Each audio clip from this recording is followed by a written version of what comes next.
இப்போது குரு யார் என்று கேள்விக்கு நாம் பதில் காணணும். நமது குரு யார்? எல்லோருமே யாராவது குருவா அடையணும் அப்படின்னு நினைப்பாங்க. ஆனால் குரு என்பவர் யாருன்னா, நமக்கு விஷயங்களை சொல்லி யார் சொல்லிக் கொடுக்குறாரோ அவர் தான் நமது குரு. பல நேரங்களில் மனிதன் பிறந்ததிலிருந்து இறக்கும் வரை பல பேரிடம் பலவற்றை கற்றுக்கொள்கிறான்.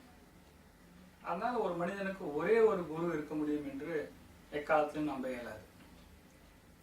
பிறந்தவுடன் அவன் தாயின் முகத்தை பார்த்து அந்த அன்பில் லயித்து போய் அன்பை தாயிடம் கற்றுக்கொள்கிறான். ஸோ அன்புக்கு தாய் தான் குரு. அது பிறகு நிறைய சொந்தக்காரங்க வராங்க, அப்பா வர்றாரு, எல்லாரும் அந்த குழந்தைய பார்த்து எடுத்து கொஞ்சம் போதும் பழகும் போதும் அந்த குழந்தை அவங்ககிட்டேருந்து பாசங்களையும் அன்பையும் கற்றுக்கிறது. ஸோ ஒரு அன்பு, பாசம், நேசம் எல்லாம் கற்றுக்கிறது முதல்ல ஒரு குழந்தை, உற்றார் உறவினர், அப்பா அம்மா. ஸோ அவங்களாம் அது குருவாகிறாங்க. அதுக்கப்புறம் பள்ளிக்கு போகும்போது இந்த பள்ளிக்கூடத்தில் அதுக்கு வாத்தியார் அவங்களாம் வராங்க, டீச்சர். அவங்க சொல்லித்தரத அவங்ககிட்டேருந்து கற்றுக்குது அந்த குழந்தை. அப்போ அந்த குழந்தைக்கு அந்த பள்ளிக்கூடத்தில் இருக்கிற வாத்தியார் ஆசிரியர்கள்லாம் உருவாகிறாங்க. அதுக்கப்புறம் அந்த குழந்தை வளர்ந்து கல்லூரிக்கு போகுது, வாழ்க்கை பாடங்களை பல இடங்களில் கற்றுக்கிறது. ஸோ அதை வச்சு பார்க்கும்போது ஒருவன் ஒரு விஷயத்தை யார்கிட்ட கற்றுக்கிறானோ அந்த விஷயத்துக்கு அவரே அவனுக்கு குருவாகிறார். இதுதான் குருவின் தாற்பயம். பலர் நினைக்கிறாங்க, நான் இவரை குருவாக ஏற்றுக்கிறேன், நான் அவரை குருவாக ஏற்றுக்கிறேன், இந்த மட தலைவரை குருவாக ஏற்றுக்கிறேன், அந்த சாமியாரை குருவாக ஏற்றுக்கிறேன் அப்படின்னு நினைக்கிறாங்க. ஆனால் அப்படி எல்லாம் ஒன்று. ஒவ்வொரு விஷயத்தையும் யார்கிட்ட கற்றுக்கிறோமோ அதுக்கு குரு. ஒரு நாளைக்கு ஒரு ரேடியோ கேட்டுட்டு இருக்கீங்க, அந்த ரேடியோவில் ஒரு நல்ல செய்தி, ஒரு சமையலை பற்றி சொல்லிக் கொடுக்குறாங்க. அந்த சமையலை பற்றி சொல்லிக் கொடுக்கும்போது அந்த ரேடியோவும் அந்த சமையலை சொல்லிக் கொடுக்க பேசும் அந்த பேச்சாளரும் உங்களுக்கு அந்த விஷயத்துக்கு குருவாகிறாங்க.